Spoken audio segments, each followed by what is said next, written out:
Hello, in today's lesson we'll be factoring trinomials, a squared plus bx plus c. Here we have two trinomials, x squared plus 2x minus 3 and x squared plus 5x plus 6. To factor trinomials, you need to find two numbers when multiplied together give you a times c, and when added together give you b. Well, we'll start off by putting down two sets of brackets and adding an x to each of them. Now, what two numbers when multiplied together give you a negative 3 and when added together give you positive 2? Well, that would be negative 1 and a positive 3. To check that, we multiply this out. X times x is x squared. X times 3 is positive 3x.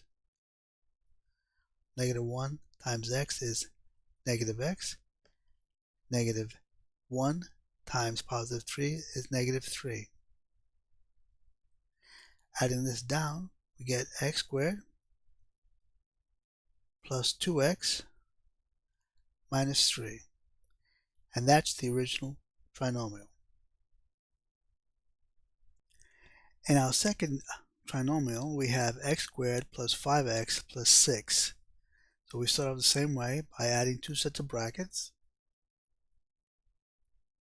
and add an x to each of them. So here a is 1 and c is 6.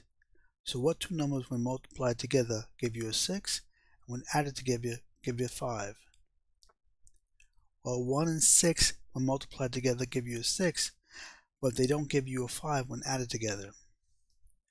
A 2 and a 3 does.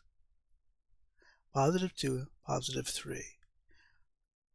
So multiplying this out, x times x is x squared. X times 3 is 3x. 2 times x is 2x. And 2 times 3 is positive 6. Adding this together, we get x squared plus 5x plus 6, which is the original trinomial. Thank you for listening. See you in the next video.